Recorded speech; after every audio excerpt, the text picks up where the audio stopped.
Bonsoir et merci de nous rejoindre sur la radio-télévision nationale congolaise à la RTNC, l'église au milieu du village, pour suivre votre magazine préféré, Deux sons de cloche. Une émission de débats contradictoires, une production de la RTNC, je le dis, Deux sons de cloche, mais aux prises de tendances différentes pour parler des questions précises d'actualité, des questions économiques, politiques, sociales. Mais ce soir, nous allons parler politique, nous allons parler élection. Et sur ce plateau de télévision, nous avons deux invités, majorité et opposition. D'abord, c'est Maître Jean-Bosco Condé. Bonsoir. Bonsoir, madame. Maître, vous êtes coordonnateur national adjoint de RAMS, en charge des questions juridiques et de la communication. Donc, le RAMS, c'est les réseaux des associations membres de la majorité présidentielle. Oui, madame, les réseaux des associations signataires de la charte de la majorité présidentielle, donc à l'AMP. Ok, merci pour cette précision. Face à vous, monsieur Abraham Louakabouanga, secrétaire national adjoint en charge de la communication et de l'information, ainsi que des médias de l'UDPS et porte-parole de Félix Tshisekedi, président de l'UDPS. Bonsoir. Président du Rassemblement. Bonsoir, madame. Ok. Encore une fois, merci pour cette précision. Et actuellement, qui est le président de l'UDPS? Monsieur Jean-Marc Kabound assure les fonctions de président intérimaire selon les statuts jusqu'à ce qu'on convoque un congrès. Le congrès. Il va bientôt arriver, madame, c'est pour bientôt. Peut-être bien avant les élections prévues en 2017. Ok, merci. Alors, nous avons deux questions aujourd'hui sur notre table. La conférence sur la paix, la réconciliation et le développement dans le Grand Kasaï. Une question intéressante parce que il y a eu beaucoup de problèmes dans cette partie du pays. On n'a pas pu enrôler comme il se devait la population. Le fichier électoral n'est pas à ce jour complet, donc impossible de penser à organiser un quelconque scrutin. Donc c'est une question qu'il fallait à tout prix régler. D'où l'importance de cette conférence, parce que la paix, c'est un élément qu'on ne peut pas négliger quand on veut parler développement. Alors, Abraham Louakabouanga, quelle lecture vous avez faite, vous faites, je voulais dire, de cet événement? Cet événement, je crois que pour nous, c'est encore un raté. Je crois que la majorité aurait pu ici faire les choses comme elle devrait les faire. De quelle manière? Premièrement, nous ne comprenons pas comment un groupe de personnes, politiques soient-elles, autour du président de la République, se retrouve dans une ville sans qu'il y ait eu jusque-là des jugements sérieux, qu'on ait amené à la barre les personnes, qu'on ait condamné, qu'on ait réparé. Je parle ici, il y a eu plus de 3000 morts dans ce Kasaï qui m'a vu naître dans cette ville de Kananga. Originaire de Ndema, mon village n'existe plus. Plus d'une centaine de milliers de Congolais qui ont traversé la frontière et qui sont en Angola. Et des personnes se retrouvent dans une ville pendant 2-3 jours pour dire on a sablé la paix. De quelle paix parlons-nous? Lorsque ces 100 000 personnes vont rentrer chez elles, vont-elles trouver demeure? Qu'est-ce qu'on a prévu pour toutes ces personnalités-là? Qu'est-ce qu'on a prévu pour ces familles endeuillées, séparées, divisées? Je crois qu'il aurait fallu commencer par faire les choses correctement. Justice, condamnation, réparation, et puis ensuite amener tout le monde autour d'une table pour que nous puissions parler de paix. Voilà, madame, j'ai dit. Ah, c'est votre point de vue. Maître Condé, même question. Bien, madame Nancy, une fois de plus, je vous dis merci d'avoir pensé à m'adresser votre invitation. J'aurais été heureux d'entendre ces sons de cloches à Kananga et non dans ces studios de la RTNC. Voilà que l'UDPS a péché et continuera à pêcher avec sa politique des chaises vides, qui n'a jamais payé. Je pense, même en matière de sport, lorsque l'équipe ne fait que perdre, le coach a le devoir et l'obligation de réviser un peu sa stratégie. Cette chaise vide qui n'a jamais payé, je me demande bien pourquoi nos frères et amis de l'UDPS ne veulent jamais abandonner cette politique des chaises vides. C'est bien de dire ce que mon co-débatteur est en train de dire. Il aurait souhaité que, voilà, il parle de son village qui aurait disparu. Je parle de ça conditionnel, parce que je n'en ai pas une moindre preuve. Mais je partage sa douleur et sa désolation. Mais lorsqu'on convoque une conférence de paix, et si vous êtes des hommes de paix, je crois que vous devez aller assister à cette conférence, apporter les bonnes idées pour que les choses aillent de l'avant. Au lieu de sécher la conférence et de venir la critiquer ici, parce que cela ne va rien apporter. Donc voilà, pour nous, moi je considère que ça a été une vraie conférence de paix. Je suis avocat, donc professionnel de droit. La justice, elle prend du temps. Partout ailleurs, partout au monde. Ça ne se fait pas par un coup de bâton magique. Et on sait que j'en sache, il y a des procédures qui sont en cours, des procédures judiciaires pour régler la question de ce que nous avons connu dans l'espace Grand Kasaï. Mais au moins nous avons suivi le discours du chef de l'État, le camarade Joseph Kabila Kabange, notre autorité morale des Rams, qui a insisté sur les sanctions exemplaires qui doivent être infligées à toutes les personnes qui, de près ou de loin, ont contribué à ce que le pays connaisse cette grande désolation. Pas plus tard que ce matin, j'ai lisé la presse locale qui parle de la tolérance zéro décrétée. S'il vous plaît. Donc voilà, je pense que la conférence de Kananga a été une très bonne conférence de paix et nous attendons des retombées très positif de cette conférence. Abraham Loakwabanga, j'ai du mal à prononcer votre nom. Loakabwanga. C'est vrai que l'arbre palabre en Afrique, c'est une vertu. On ne refuse pas d'échanger, de discuter, de dialoguer. Madame, encore une fois, lorsqu'on va discuter, dialoguer, c'est que l'on a plus ou moins débrayé. Je parle ici et mon co-débatteur est un avocat et c'est très dangereux. Ce que j'ai entendu dire, je ne suis pas le seul, les Congolais qui sont dans leur maison, je crois qu'ils doivent avoir bougé de leur chaise. Comment voulez-vous, madame, qu'un président de la République, 13 mois après que les événements aient commencé, c'est en août 2016 que les événements de Kamwina Sapu ont commencé dans ce Kasaï, 13 mois après, sans qu'il n'y ait ici aucune condamnation officielle, qu'on me prouve, qu'on me montre un jour qui a tué, par exemple, les deux envoyés de l'ONU, qui est derrière cette macabre... disons, ils ont même été décapités. Qui a tué ceux-là? Tous ceux qu'on a tués dans les villes de Kinshasa, tous ces jeunes qui ont été tués dans les rues, les parents, les grands-parents. Je crois qu'il fallait commencer par le début. Par le début des choses, c'est lequel que l'on nous montre, qu'on a fait des enquêtes sérieuses, qu'on a des preuves sérieuses, des personnes qui sont impliquées. Ce n'est pas de déclarer, c'est encore une déclaration de bonnes intentions. Dans ce pays, les Congolais le savent. Où est-ce qu'il y a eu, dites-moi, un tribunal sérieux, quand bien même le président de la République l'a dit?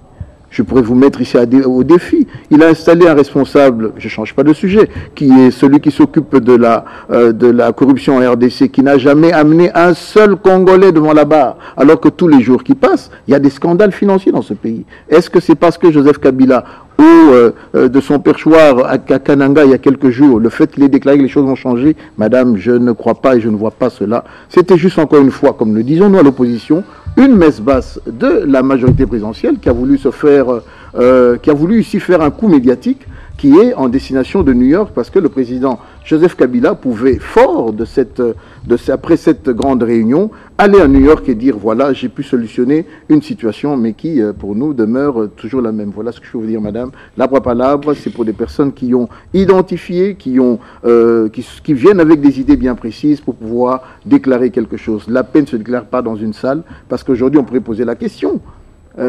Qui a tué qui et pour quelle raison? Est-ce que le chef Kamwina Sapu, le tout jeune nouveau qui a demandé pardon, est-il celui qui est à la base de tous les meurtres qu'on a connus dans le Kasaï? Est-ce que c'est lui? Alors que nous avons entendu plusieurs témoignages parlant de l'implication des forces armées, parlant de l'implication des services de sécurité. Madame, je demande à ce que l'on soit sérieux dans ce pays, qu'on arrête de dépenser l'argent du contribuable congolais comme de cette manière-là. Il ne le mérite pas. Vous avez eu votre temps de réaction, vous avez parlé librement et exprimé votre point de vue sur cette question.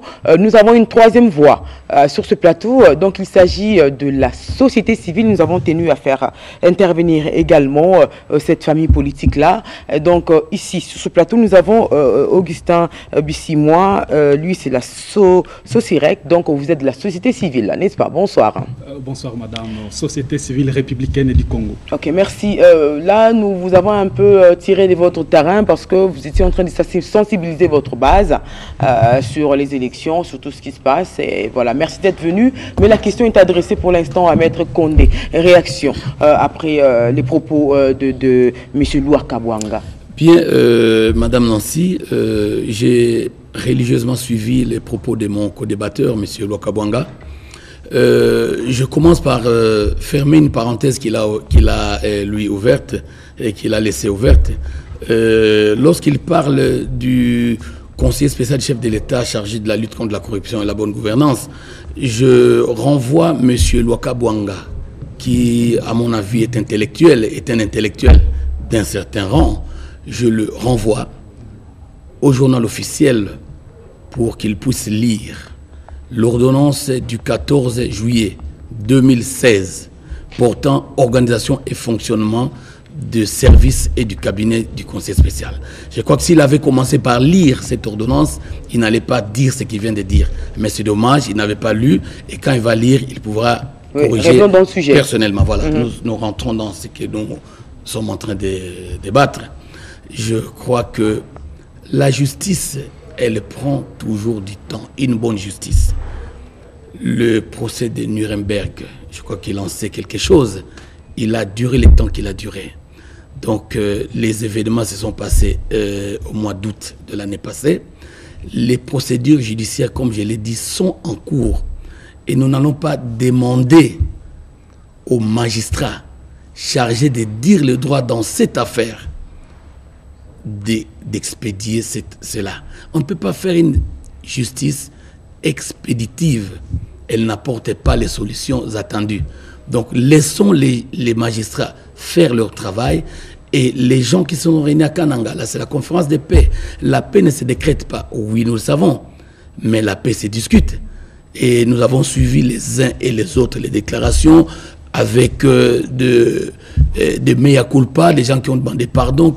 Donc bref, les gens se sont mis main dans la main pour tourner la page sur le plan politique et sociologique, mais sur le plan de droit, les procédures sont en cours et nous avons tous les yeux tournés vers les magistrats. Et le moment venu, ils rendront des verdicts. C'est en ce moment-là que l'on peut émettre telle ou telle autre critique, si jamais la justice, si le droit n'est pas bien dit.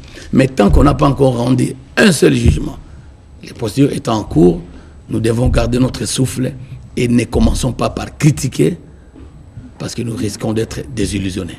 Voilà, madame. Ok, alors nous allons prendre notre deuxième sujet. C'est celui lié au mémo que l'opposition a adressé aux Nations Unies concernant le processus électoral et la fin de cette transition, il faudrait l'appeler ainsi.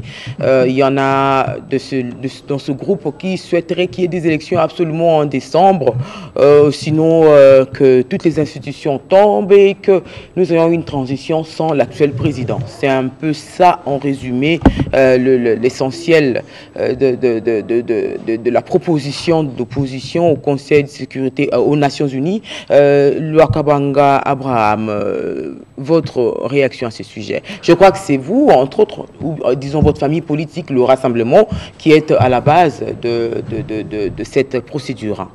Oui, madame, vous savez, il faudrait peut-être rappeler encore une fois, une énième fois, pour quelles raisons nous avons accepté, nous, du Rassemblement, de répondre à l'invitation de la Cinco l'année dernière. Monsieur Joseph Kabila, président de la République, fin mandat, 19 décembre 2016. Pas d'ouverture, la Constitution est claire.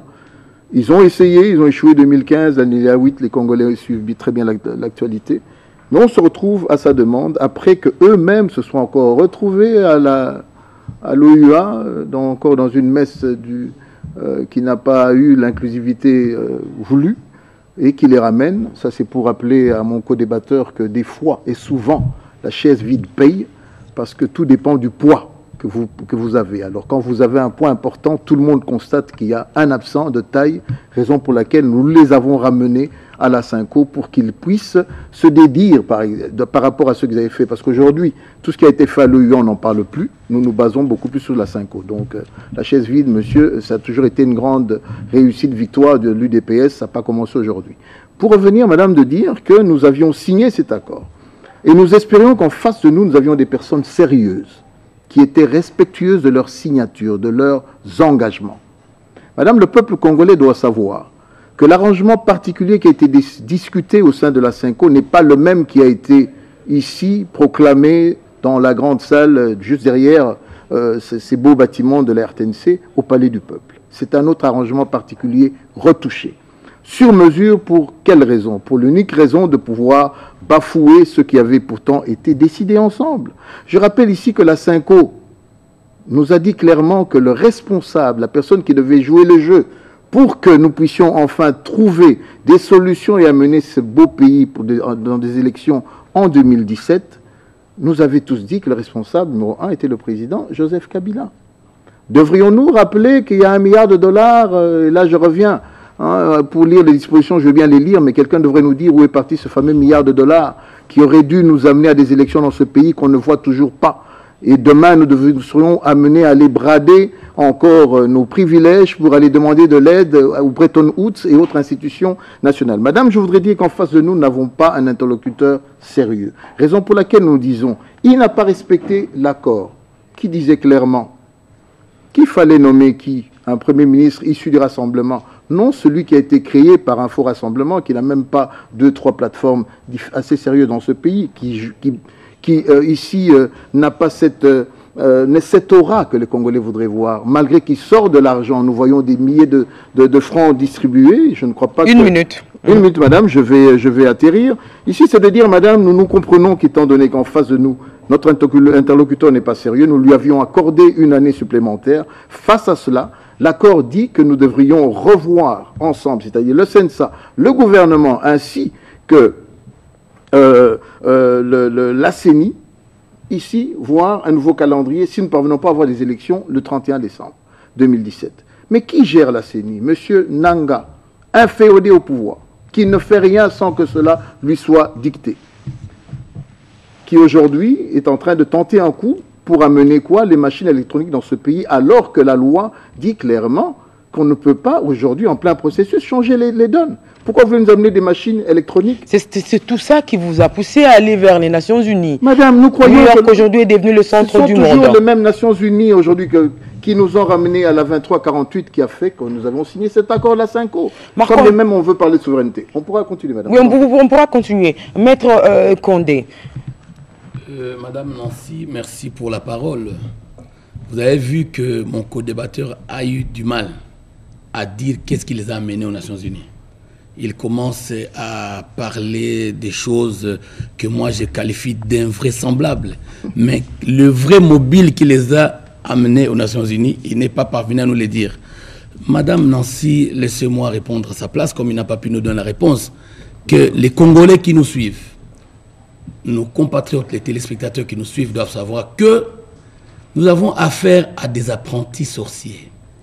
Madame Nancy, on a parlé d'élégance dans l'émission. Si on commence à tomber bas, on peut y aller, on peut chauffer. S'il vous plaît, j'ai suivi des là comme ça. Non, non, s'il vous plaît. Monsieur Abraham Lokabanga, vous avez parlé d'un interlocuteur qui n'était pas sérieux.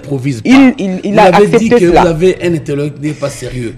Je vous ai laissé parler parce que ça n'engage que votre personne. Et ce que moi j'ai dit m'engage aussi. D'accord, je suis au milieu du village.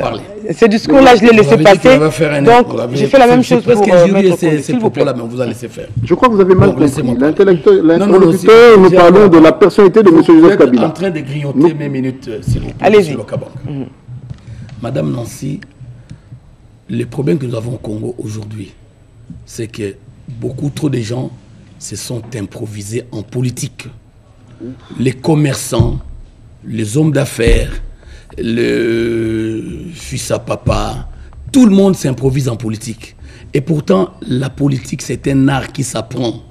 Et lorsque maintenant vous avez affaire à des essayistes politiques, voilà pourquoi les gens font le tour du monde pour ne rien apporter.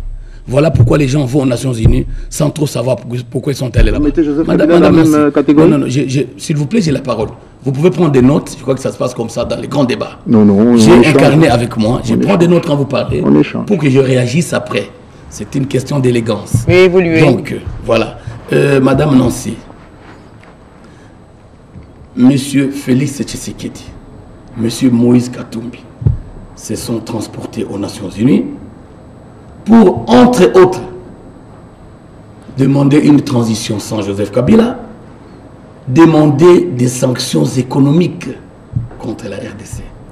C'est une politique d'un certain âge qu'ils sont en train de faire. Voilà pourquoi je les considère comme étant des essayistes. Les gens qui veulent apprendre en faisant de la politique. Et pourtant, on commence par apprendre pour ensuite venir faire la politique. Mais lorsqu'on s'improvise, on veut apprendre tout en faisant, ça ne marche jamais. Moïse Katumbi a dirigé pendant 10 ans une province dans ce pays. Ça ne marche jamais. C'est un amateur? Ça ne marche jamais et ça ne marchera jamais. C'est fort. Madame Nancy, une transition sans Joseph Kabila. Je ne sais pas par quel coup de bâton magique, par quel mécanisme des droits. C'est en violation flagrante des lois du pays, notamment la Constitution. L'article 64 est clair que nous nous disputons depuis un certain temps. Lorsque les uns prennent le premier alinéa, les autres prennent le deuxième. Mais l'article est clair comme l'eau des roches. Un pouvoir constitutionnel, on ne le renverse pas n'importe comment. On ne peut pas. Nous sommes en face d'un pouvoir constitutionnel. Je renvoie mon co-débatteur à une lecture, et j'insiste, une bonne lecture. Pas une lecture biaisée. Une minute. Je le renvoie à une bonne lecture de l'article 70, alinéa 2 de la Constitution, de l'article 64, alinéa 2 de la Constitution, et pour qu'ils puissent comprendre, parce que nous avons remarqué depuis un certain temps, nos frères refusent de comprendre les choses qui sont claires, qu'ils puissent faire une lecture combinée des articles 70, alinéa 2, de l'article 103, alinéa 2, et de l'article 105, alinéa 2 de la Constitution, et je chute par le chapitre 5, le point 4, alinéa 2 de l'accord de la Cinco, qu'ils ont signé, qu'ils ne veulent plus respecter. Voilà, nous sommes en face des personnes qui se disent sérieuses, parce qu'ils traitent les autres d'intellectuels moins sérieux. Je chute, donnez-moi une petite minute, vous allez récupérer. Des personnes qui se disent sérieuses, mais qui refusent de respecter un accord qu'ils ont signé en bonne et due forme.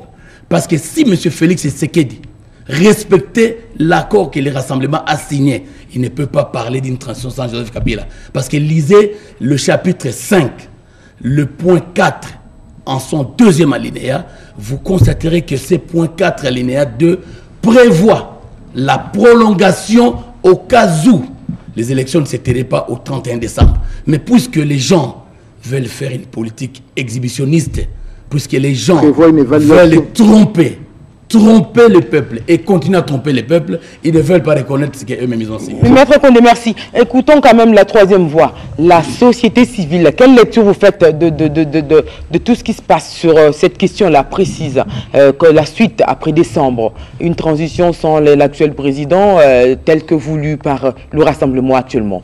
Oui, merci beaucoup madame 2 minutes. Pour la parole.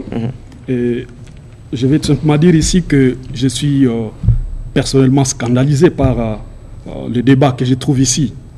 Et c'est là que le peuple congolais va comprendre qu'on ne peut plus compter sur les politiques de ce pays. Vous avez suivi comment ils se sont qualifiés. D'un côté, nous avons les moins sérieux. De l'autre côté, nous avons les essayistes politiques. Et nous, comme société civile, comme peuple congolais, qu'est-ce que nous allons attendre de cette classe politique? Mon Dieu. C'est ici l'occasion de demander au peuple congolais de comprendre, sincèrement, surtout la société civile, de comprendre qu'on ne peut plus compter sur les acteurs politiques de ces jours. Et je vais inviter les uns et les autres, évidemment, à la modération, parce que la politique, si vous la concevez comme la manière dont l'on gère les pays aujourd'hui, ce n'est pas ça la politique. Si la politique est concise comme l'art de gérer, on ne peut pas demander à ces cadres qui ont étudié, qui ne peuvent pas savoir gérer. Ça, en tout cas, Maître Condé, je vous inviterai à pouvoir recadrer. Et mon ami Papa Abraham, si vous parlez des moins sérieux, je dois vous dire ici que les problèmes qu'on veut régler aujourd'hui commencent de cette constitution ici. Et nous l'avons dit à tout le monde. Qu'est-ce que l'article 70, alinéa 2? L'alinéa 2 venait faire quoi dans cette constitution? Et ça, ce qui avait fait cette constitution avait piégé ceux qui étaient en dehors. Et aujourd'hui, ceux qui étaient en dehors à l'époque étaient dans la majorité présidentielle. Et je ne vais pas citer les gens, ce sont ceux qui sont en opposition aujourd'hui. Parce que quand on a installé l'alinéa 2, on dit qu'il reste en fonction jusqu'à l'installation du nouveau président élu. C'est constitutionnel. qu'est-ce que ça venait faire dans cette constitution, madame? Parce que c'est ça aujourd'hui le nœud de problème que nous sommes en train de gérer aujourd'hui. 74 avait déjà tranché qu'on organise les élections, n'est-ce pas, 90 jours avant la fin du mandat du chef de l'État. Ça, c'était déjà OK. Mais quand on insère, n'est-ce pas, l'alinéa 2, c'est là que les uns et les autres étaient tentés de tomber bas jusqu'à ne pas organiser les élections dans ce pays. Et aujourd'hui, ceux qui avaient piégé la République, certains sont à l'opposition aujourd'hui, et ils sont en train de nous inviter, nous, société civile, à venir marcher avec eux, alors quels sont eux qui avaient inséré cet alinéa là-bas? Donc nous pensons, madame, à la même manière qu'on avait piégé la République, l'accord également venait encore une fois de piéger la République. On vous dit, d'un côté, qu'on aura les élections le 31 décembre. Et puis on insère encore une fois quelque chose au chapitre 4, que d'une manière tripartite, on peut encore une fois se rencontrer pour réfléchir sur une autre date de ces élections. Madame, nous sommes dans quel pays? Mais en une minute, puisque vous dites que même l'accord a piégé la République, bien évidemment, madame. Je vous donnerai 6 minutes pour... Merci, madame. Oui, alors, allez-y. Pourquoi une minute, madame? Nous sommes au niveau où, si nous étions à leur place, nous n'allions pas accepter un tel accord. Parce que cet accord piège la République, madame. Premièrement, on vous dit que les parties prenantes s'engagent à respecter la Constitution. Ce qui est tout à fait normal. Mais on continue, on dit, les parties prenantes refusent, n'est-ce pas, le référendum, ce qui est constitutionnel. Et nous disons, tout ce qu'on peut avoir dit comme problème, il s'agit ici de la majorité et de l'opposition, qui sont partis négocier un tel accord, et qui en même temps avaient inséré des choses, n'est-ce pas, dans la Constitution. Et donc, moi je pense, ici et maintenant, la solution, enfin, lorsqu'on vous dit transition sans Kabila, nous avons proposé une transition générale, avec Kabila à la tête, plus 4 oppositions, opposants plus tard, ça nous permettra encore une fois d'avoir la cohésion nationale. Parce que l'article 75 nous dit ceci. Le président perd son mandat par décès, par démission volontaire, par empêchement définitif. Et s'il y aura une transition sans Kabila, on va procéder comment? Merci. Parce que cette démission, il faut qu'il accepte personnellement qu'il va démissionner. Voilà. Et pour les contraindre à démissionner, qu'est-ce que les amis vont faire? C'est ça le débat. Ok, c'est ça le débat. Alors, vous ne pensez pas que votre démarche à New York risquerait d'accoucher d'une souris? Non, madame, parce que nous avons vu la première réaction qui est laquelle on a rappelé tout le monde à aller dans l'application de cet accord. Quand vous dites si bien qui a piégé, vous savez qui a été piégé? Toute personnalité ou tout groupe politique qui espérait, par voie de référendum, par voie de modification de la Constitution, en déverrouillant l'article 220 pour octroyer à M. Joseph Kabila un 3e mandat. C'est ce que nous, en tant qu'experts, essayistes, comme le dit entre guillemets mon cher co-débatteur de ce jour, avons pu trouver. Et aujourd'hui, aux Nations Unies, notre voix est écoutée. Mais c'est bien grave, je m'adresse à vous, cher monsieur de la société civile, mais vous étiez représenté. Peut-être pas vous, mais il y a une société civile dans cette salle-là. Vous la reconnaissez ou vous ne la reconnaissez pas? Donc c'est facile de venir devant les téléspectateurs congolais et ici nous faire une leçon comme si vous n'êtes que les bons et les politiques que nous sommes devenus pourris. Non, j'aimerais vous rappeler que la société civile est aussi signatrice et qu'au moment où je vous parle, il y a quelques représentants de cette société civile qui ont accepté d'adhérer au gouvernement de M. Tchibala. Je reviens vers mon co-débatteur du jour pour préciser une chose. Lorsque je parlais de sérieux, ce n'était pas de sa personne. Je me présentais en tant que membre du rassemblement, personnalité de l'UDPS pour parler de notre interlocuteur qui est en face, qui était M. Joseph Kabila, qui, lui, au 19 décembre 2016, n'avait plus aucun mandat à minuit.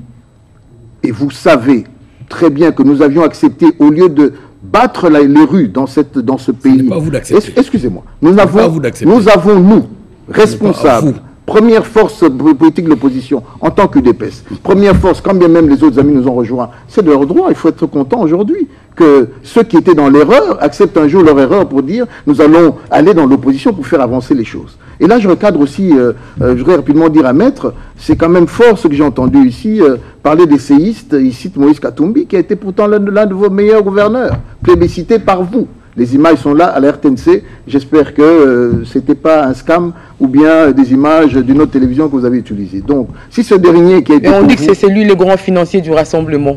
Madame, le grand financier du rassemblement, c'est le peuple qui nous a suivis. Vous savez, nous avons fait le combat l'UDPS sans l'argent. Qu'on ne nous raconte pas des histoires aujourd'hui. Mobutu a fui ce pays, l'UDPS, avec quel financier? Aujourd'hui, ce que l'on constate, c'est quoi? C'est que simplement, nous avons une grande adhésion.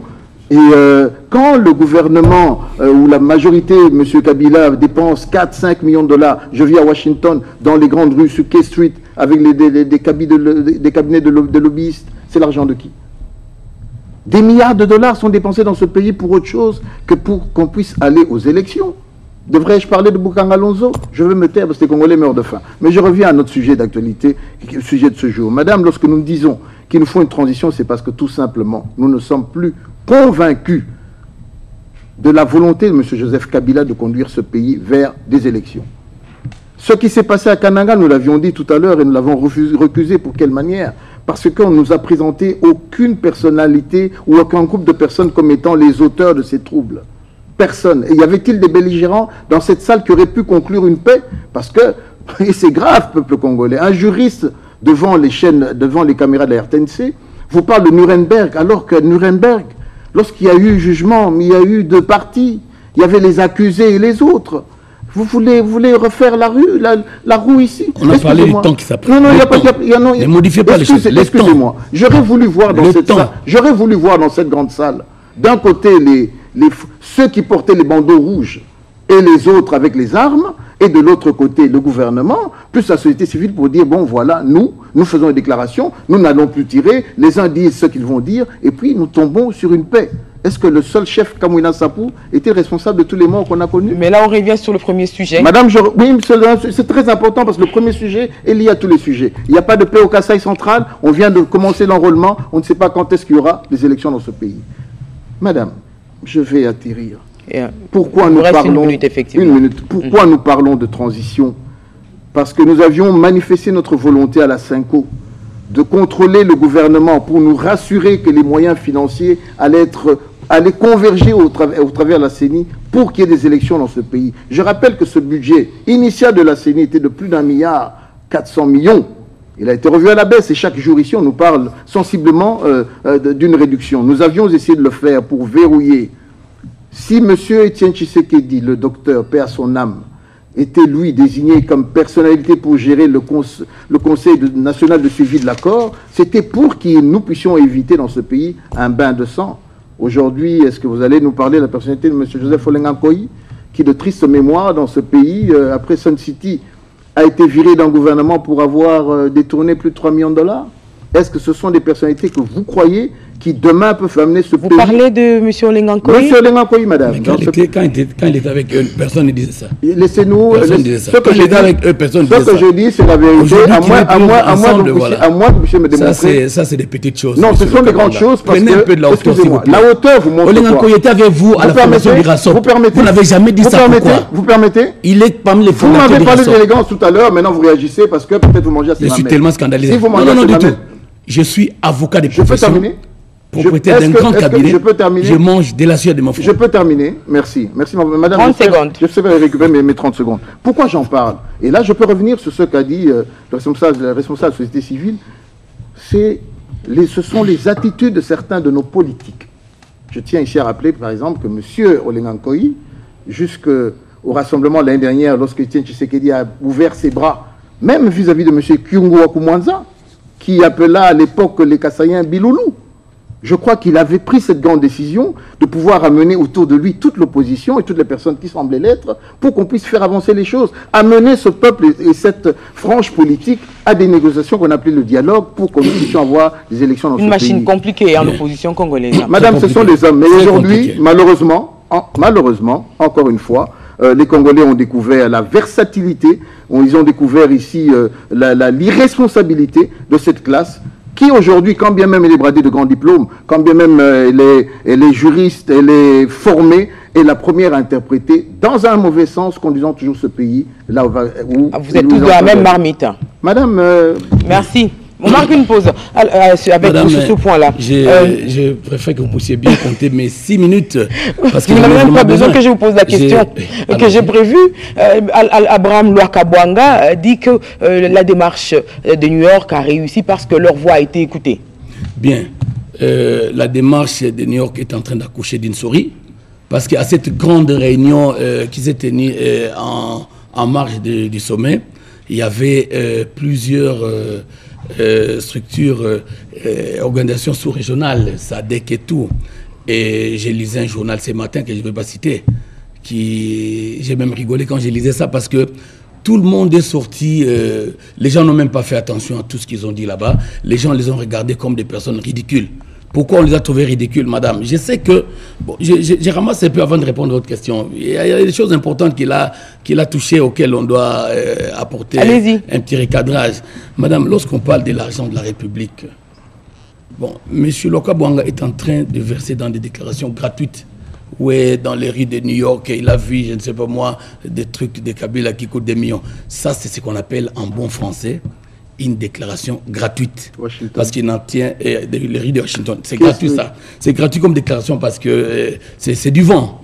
Mais moi, au moins, je sais. Et tous les Congolais savent que les Lokabwanga, les Félix Tshisekedi et autres vivent aujourd'hui des mamelles de Moïse Katumbi, les grands financiers d'Irasop. Est-ce que je peux vous demander de retirer, monsieur, retirez cela. J'ai encore la parole. Vous êtes sur place, sur un plateau, je vous demande s'il vous plaît de retirer. Maître Condé, voilà. S'il vous plaît, non, je vous préviens qu'au nom de ma famille, je vous traduirai en justice. J'attends les procès. S'il vous plaît, non. S'il vous plaît, on se limite là sur les questions. Je suis venu ici sur le mal de Moïse Katumbi. Non, s'il vous plaît. Qu'est-ce que vous voulez que Maître Moïse Katumbi et puis je s'il vous plaît. Les grands financiers. Maître Condé, encore une fois. Et là, vous la retirez. L'argenté d'Irasop, je vous demande, s'il vous plaît, de retirer cela. Tout le monde le sait. Retirez cela, monsieur. Est-ce que vous pouvez m'écouter les 5 minutes? On risque de couper le micro, personne ne sera plus. J'ai encore la parole. Non, s'il vous plaît. Qu'est-ce qui choque? S'il vous plaît. Si monsieur était élégant, il allait me laisser parler et puis réagir. Maître Condé, des personnes moins sérieuses, on n'a pas demandé de Maître Condé, soyons élégants. Si monsieur Lokabwanga demande... Nous sommes une grande famille. J'ai fait plaisir, j'ai retiré pour lui faire plaisir. Mais au moins je sais. Il a retiré. Le grand financier d'Irasop, tout le monde le sait. C'est monsieur Moïse Katumbi Tchapwe. C'est lui qui paie les billets d'avion, c'est lui qui loue les jets pour tout le monde. Mais les gens d'Irasop doivent le savoir. Je vis dans une concession familiale à ma campagne. Moi, je vis dans ma concession. Voilà. Donc, c'est pour vous dire. C'est différent. C'est pour vous dire que la famille... Là, nous sommes dans le sujet. Vous parlez de vos savoirs et de vos vies privées. Non, c'est la parenthèse. Vous êtes dans une concession familiale, moi, je suis dans ma concession. Élevons le débat. Le Lokabwanga existe. Non, s'il vous plaît. En ce moment, j'ai mes enfants qui sont tout petits et qui vous suivent. Revenons dans les débats. Ils voudraient quand même voir leurs parents responsables. Au moins, mes 2 minutes ont été grillotées, vous me les récupérez. D'accord. Tout le monde le sait. Le grand financier du RASOP qui distribue l'argent à tout le monde, c'est M. Moïse Katumbi Tchapwe. Tout le monde le sait. Les gens les suivent comme des petits-enfants pour l'argent. Mais les gens ignorent. Vous avez suivi l'affaire Fillon, Madame Nancy, en France. Aujourd'hui, François... Non, plus 2 minutes qu'on m'a grillonté. 2 minutes 30. Monsieur Fillon serait chef de l'État aujourd'hui. Mais les casseroles l'ont suivi. Juste à la veille de l'élection, on est allé voir dans les tiroirs et on a sorti les casseroles, les emplois fictifs au Parlement européen. Cela finit toujours par rattraper les gens. Les casseroles finissent par rattraper les gens. Tout le monde suit Katumbi aujourd'hui. Mais l'origine de cet argent-là, la contrebande douanière et fiscale au Katanga, c'est la fraude à excès, c'est la contrebande. Donc vous aurez vos minutes. Vous aurez vos minutes pour réagir. Alors non, il a dit son genre. Vous avez parlé des millions de Kabila à New York, je sais, à Washington. Non, les millions de la République. Non, vous avez dit que Kabila a les millions de la République. On vous a laissé parler, mais on a dit que c'était une délégation gratuite. Mais laissez-nous aussi parler quand même. Laissez-nous parler. Madame Nancy, puisque lui a voulu parler de l'argent de la République, est-ce que M. Félix Tshisekedi a déjà restitué les émoluments qu'il a touchés au Parlement alors qu'il n'a pas siégé? Les preuves sont là. Vous avez fait la demande? Il a fait l'aveu devant la presse. Est-ce que la demande est faite? Il a fait l'aveu. Est-ce qu'on doit d'abord faire la demande? Est-ce qu'il est exemplaire? Quelqu'un qui compte devenir chef de l'État. Ah, c'est ça. Vous percevez de l'argent sans travailler. C'est ça. Quelle leçon il donne aux gens? Excusez-moi. Vous avez voulu qu'on parle d'argent de l'État. Quelle leçon il veut donner aux gens? Quelles sont les dispositions? Vous refusez de siéger. Non. Vous refusez de siéger au Parlement. Oui. Mais vous avez furtivement touché les émoluments. Moi, je regarde mon chrono. C'est ridicule et ça ne l'élève pas. Monsieur Lokabwanga, ne donnez pas de leçons aux gens en matière de finances parce que vous là, à l'UDPS, votre champion, il a touché l'argent de la République sans avoir travaillé. Les émoluments d'un mois d'un député, on peut payer une centaine de fonctionnaires. Alors, n'allez pas toucher à l'argent si vous avez refusé de siéger. Ce n'est pas correct et ce n'est pas un modèle que nous, on peut suivre. Vous voulez qu'on parle de fonctionnaires? À ce qu'on voulait dire. Et pour terminer. Madame Nancy, je reviens. J'insiste. Demander une transition sans Joseph Kabila, c'est commettre une infraction qui est contenue dans l'article 64 alinéa 2, ces 2 phrases. toute tentative de renversement du régime constitutionnel constitue une infraction imprescriptible contre la nation de l'État, contre la nation et l'État. Elle est punie conformément à la loi. Donc, je ne sais pas par quel bâton magique nos amis veulent organiser une transition. Et d'ailleurs, madame, j'ai honte à leur place. Pourquoi j'ai honte? Parce qu'au moment où, à l'ONU, on parle des élections, au moment où Joseph Kabila Kabange réclame les élections, à Kananga, il a parlé de ça aussi. Il a exhorté la jeunesse kanangaise à s'enrôler massivement pour qu'on ait aux élections. Au moment où la CENI vient d'enrôler près de 42 millions de Congolais, la machine est en marche. Nous avons été surpris de la manière la plus désagréable d'entendre deux compatriotes se rendre aux Nations Unies pour aller réclamer une transition. On se demande bien pour en faire quoi? Ça, c'est un scandale, c'est ridicule. Et on voit que les amis cherchent à s'effrayer une place à la mangeoire pour aller se servir et un jour disparaître. Maître Condé, une autre réaction de la société civile cette fois-ci, et puis on va revenir vers vous. Bon, je vais faire un effort, n'est-ce pas, pour me retrouver, parce que sincèrement, je ne me retrouve pas, parce que sincèrement, vous sentez que, encore une fois, scandalisé avec les propos des uns et des autres ici. Madame, lorsque nous sommes en train de travailler pour aller aux élections, c'est là que le peuple a encore du mal dans les choix.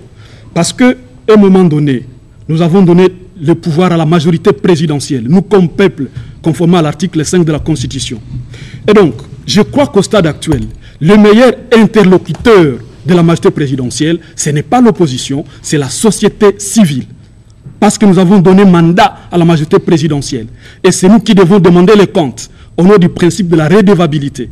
L'opposition ne peut pas se réclamer aujourd'hui interlocuteur de la majorité présidentielle. Parce que lors des élections, madame, une partie plateforme a demandé mandat au peuple. Et le peuple a examiné les projets de société, les programmes. Et le peuple a dit, nous donnons confiance à la majorité présidentielle pour un mandat de 5 ans, renouvelable d'abord une seule fois sur la Constitution. Et donc, au stade actuel, on n'a pas tenu les élections. Qui doit demander les comptes? C'est le peuple, ce n'est pas l'opposition. Parce que nous n'avons pas, l'opposition n'a pas de compte à nous rendre, nous, peuple. Le peuple a besoin de demander les comptes à la majorité présidentielle. Et si dialogue il y en aura, le meilleur interlocuteur, c'est la société civile. Et là, je m'assume. N'en déplaise à la supercherie, parce qu'on a senti sincèrement dans ce pays, il y a beaucoup de tricheries et de fraudeurs. Madame, en ce qui concerne les dialogues dont il est question, même si Maître Condé peut vouloir se prévaloir qu'on ne peut pas avoir les dialogues parce qu'il y aura les élections, madame, s'il n'y a pas élection le 31 décembre, il est vrai que l'accord a précisé qu'il peut y avoir tripartite pour essayer un peu de recadrer. Mais le problème économique, madame, nous sommes au niveau où les hommes d'affaires sont en train, n'est-ce pas, de restreindre leurs affaires. Parce que nous avons un pays qui vit des impôts et des taxes. Un homme d'affaires qui tournait par exemple avec 2000 sacs de ciment ou de riz, à partir du moment où la sécurité ne va pas très bien, à partir du moment où il n'y a pas de cohésion nationale, la politique n'est pas stable, il va restreindre ses affaires. Et là, au lieu de 2000 sacs, il va commencer, n'est-ce pas, à rouler avec 1000 sacs. Et un argument qui nécessiterait, qui demanderait qu'il y ait absolument un dialogue. Et ça va retoucher, n'est-ce pas, les problèmes économiques de notre pays. Et donc, avec ça, on ne peut pas affronter les élections. C'est ça. Évidemment, ce qui veut dire qu'il faut un dialogue sincère où les hommes politiques, la société civile se rencontrent pour essayer, n'est-ce pas, d'apaiser le climat politique. Parce qu'au stade actuel, le climat politique, en tout cas, il est crispé, il faut le décrisper. Et si on essaie un peu de faire le gros dos, comme Maître Condé l'a dit, il croit qu'on va aux élections. Mais madame, si jamais les CENSA, CENI et gouvernement de donner un calendrier qui largement dépasse l'entendement ou la volonté du peuple, qu'est-ce qui va arriver au pays? Parce que c'est possible que ça arrive à ça à partir du moment où la CENI n'a pas de moyens de sa politique. Merci. Donc nous pensons qu'il y a un problème par rapport à tout cela. Merci. On va faire le dernier tour de table. Alors, Abraham Lwakabwanga, est-ce que le fait pour vous d'être allé aux Nations Unies n'est pas simplement une façon de monter les enchères de manière à pousser le pouvoir actuel à ouvrir le dialogue, le troisième dialogue pour justement vous aussi vous ramener aux affaires et avoir de quoi préparer les élections, parce que c'est ça, on ne va pas aux élections les poches vides. La campagne, ça vous coûte de l'argent. Mais c'est pas ça seulement non, madame, parce que problème. Non, le problème, et nous l'avons dit, nous sommes ni demandeurs ni preneurs d'un troisième dialogue, pour la simple et unique raison qu'en face de nous, les personnes qui discutent avec nous ne sont pas sérieuses. Lorsque nous avions été à la Cinco, on a cru qu'il y aurait décrispation politique dans ce pays, qu'il y aurait libération de prisonniers politiques. Eugène Diomi, Jean-Claude Mouyambo et d'autres, ils sont toujours en prison. Qu'on aurait plus d'ouverture vers les médias. Merci. Il m'a fallu près d'une année pour être invité enfin sur les plateaux de RTNC. J'espère qu'on ne va pas me verrouiller la porte demain. Je crois qu'il y a eu toute une série de mesures qu'on a espéré qu'ils pouvaient être implémentées, mais qui aujourd'hui ne le sont pas. Mais madame, je reviens à dire, la transition qui est demandée, contrairement à la pensée ou à l'entendement de Maître Condé, ce n'est pas pour aller se faire les poches, sinon on l'aurait fait. Sinon on l'aurait fait depuis longtemps. Mais on n'est pas de cet acabit. Et lui-même, il se contredit parce qu'il dit que nous avons un grand milliardaire, un grand financier avec nous. Alors si des gens qui ont déjà quelqu'un qui a des grosses finances à leur côté, pourquoi se précipiteraient-elles pour aller à la mangeoire? Non, ce n'est pas ça. Lorsque nous parlons de transition, et je regarde la caméra en disant au peuple congolais, écoutez bien ce que je vais vous dire, lorsque nous parlons de transition, c'est pour simplement nous rassurer que M. Joseph Kabila, qui pendant près de 5 ans, aujourd'hui, nous en sommes bientôt à la 7e, a eu le milliard de dollars voulu pour aller aux élections, il a préféré faire autre chose au travers son gouvernement. Ce n'est pas maintenant que celui qui a eu 5 ans pour organiser les élections qui va nous dire, qui va nous y conduire. Nous disons, nous sommes convenus à la Cinco, si nous ne parvenons pas aux élections au 31 décembre, on va faire une évaluation. Et à l'époque, madame, l'esprit et même la lettre de tout ce qui se discutait à la Cinco se forgeait sur les personnalités. D'un côté, Joseph Kabila, de l'autre côté, Etienne Tshisekedi. C'est ça la réalité que l'on ne voit pas. Ce que nous constatons aujourd'hui, c'est que depuis la mort de l'illustre président de l'UDPS, qu'on ne veut d'ailleurs pas ramener pour qu'on l'enterre dignement dans ce pays, j'ose espérer qu'elle allait avoir, vous savez, vous avez très peur, vous savez, dès qu'il va descendre ici, vous savez, laissez-moi terminer. Donc, madame, la grande raison pour nous, c'est de dire, nous voulons aller à la transition, gérer de manière à ce que nous puissions, et en gérant sans M. Joseph Kabila, parce que son extension, il l'a obtenue, pas au travers simplement la Constitution, mais au travers l'accord de la Saint-Sylvestre, qui a fait de lui président dans ce pays. Et sa date, elle est connue par tout un chacun. Et à New York, elle a été encore reprécisée. On a demandé à toutes les parties de pouvoir revenir à l'accord et de l'appliquer pour que nous puissions aller aux élections. Donc, madame, notre voix a été entendue. Ici, je rappelle qu'il n'y avait pas simplement que Moïse Katumbi et Félix Tshisekedi, il y avait également Paul Sapou, qui était l'ami de Floribert Chebeya. Il y avait également notre jeune frère Floribert Anzoulouni et d'autres personnes. Oui, vous savez, un pasteur, un pasteur, vous savez, un pasteur a toujours pour fils.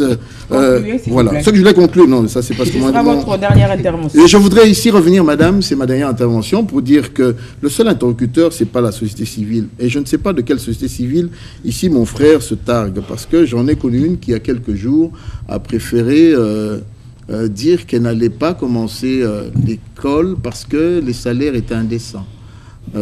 Certains médecins ont également levé la voix. Il y a une certaine société civile ici qui est responsable, qui vit le quotidien, le calvaire quotidien du Congolais et qui essaye d'une manière ou d'une autre à pouvoir lever la tête. Mais j'aimerais ici dire, elle est tellement plurielle qu'on ne sait plus avec laquelle. Il y a celle qui est instrumentalisée par le pouvoir, elle existe, et il y a celle qui est également dans l'opposition. Je crois, moi je vous en appelle à ce que vous puissiez vous fédérer pour qu'enfin, parce que Paul Sapou, quand il parle... Elle est censée être neutre quand même, cette mais non, je parle de fédérer dans le sens où... La bonne, c'est laquelle, d'après vous? Celle qui est avec l'opposition?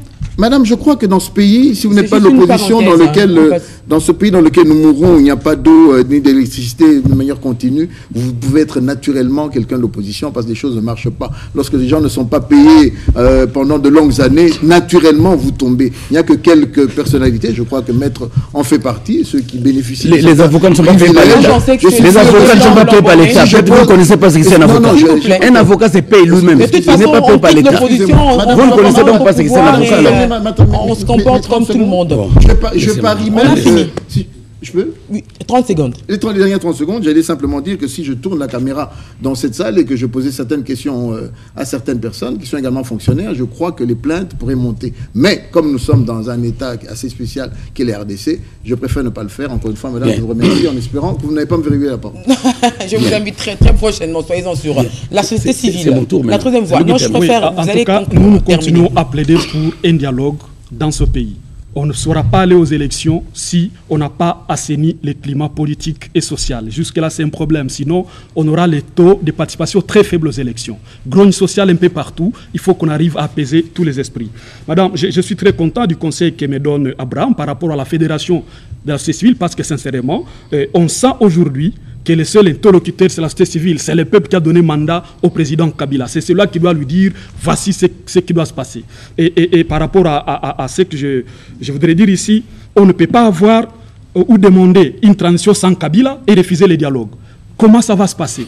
Vous avez une transition, mais on va le faire comment si on ne va pas s'asseoir? Cette transition viendra comment? Ça va tomber du ciel. Les gens doivent discuter et s'asseoir pour que ça débouche sur une transition.